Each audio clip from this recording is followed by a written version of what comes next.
Great, we are off and running with chapter 1, so I'm just going to explicate a few of the issues that I would really like you to think about as you move through this chapter. It's an introductory chapter, so it's going to explain to us what exactly we're going to be studying, what is ethics, and how do we balance the use of reason and emotion. What constitutes ethical dilemmas? What is an issue for morality and what is not? Many times, probably every day, we are asked to make a decision about what is right or wrong, good or bad. And we do these really in the blink of an eye, almost instinctively, without really stopping to think about what it is that we are deciding upon and what the long-term implications of those decisions are. So as you read this chapter, I really want you to think about a couple of issues. One is, where do your moral beliefs come from? And for most of us, they are the product of family, friends, interactions with others who are close to us, perhaps a combination of what we've gleaned through books and TV and movies, and some of our own thinking thrown in, depending upon how old we are, I guess. This is a process of maturation. But really take the time to think about where your moral beliefs come from, because it is important to distinguish those beliefs that you've simply absorbed without question and those that you have come to through some rational process.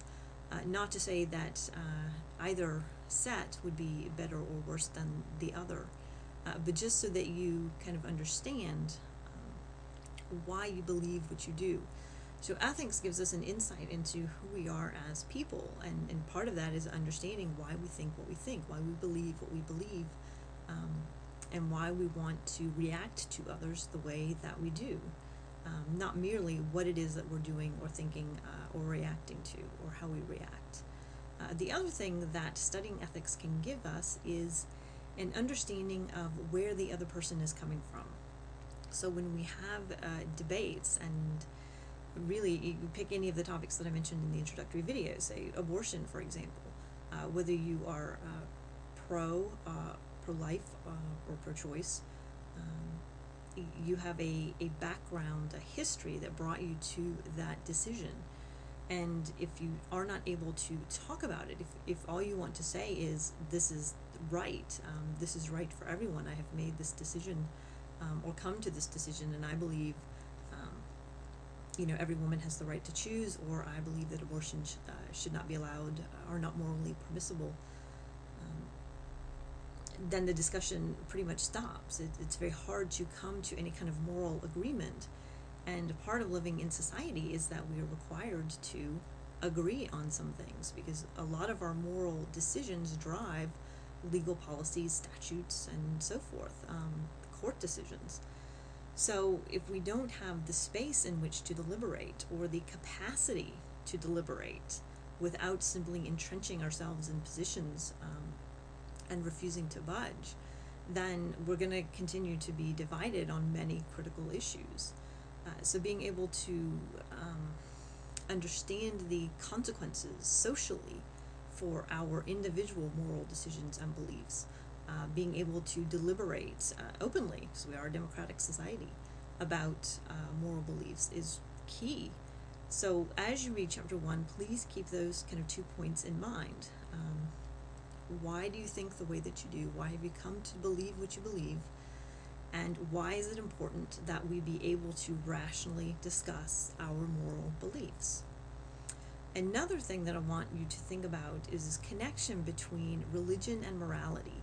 And many times when you mention morality, or when people think of morality, they automatically make a connection to religion. And this is not necessarily the case. There are morality or systems of morals that are based in various religions, but there are also secular moral traditions as well. So the link between religion and morality, as I said, is not a necessary link, but it is a link that exists. So it's another aspect of yourself that I would like you to be aware of, is whether your morality is derived from religion solely, or perhaps a blend of secular and religious tradition, or whether you favor a more secular tradition, and how you stand in the face of various religious moral traditions. And again, this understanding will help us function a bit better as a society, because we will be able to talk about or through the various religious contexts in which we derive our moral beliefs. And as you think about this connection between religion and morality, ponder the two readings in the back. They are part of your assignment. That is the excerpt from the Euthyphro by Socrates and the excerpt Common Sense Religion by Daniel Dennett. Now, in the Euthyphro, towards the end of that, Socrates and Euthyphro are really getting to the heart of the issue, and that is what makes something pious. And if I can read for just a second. And what do you say of piety, Euthyphro? Is not piety, according to your definition, loved by all the gods? Asked Socrates. Euthyphro says yes. And Socrates replies, because it is pious or holy, or for some other reason? No, that is the reason, replies Euthyphro. Socrates, is it loved because it is holy, not holy because it is loved? Yes. Socrates again, and that which is dear to the gods is loved by them, and is in a state to be loved of them because it is loved of them? Certainly, said Euthyphro. Then that which is dear to the gods, Euthyphro, is not holy, nor is that which is holy loved of God, as you affirm, but they are two different things. How do you mean, Socrates? I mean to say that the holy has been acknowledged by us to be loved of God, because it is holy, not to be holy because it is loved.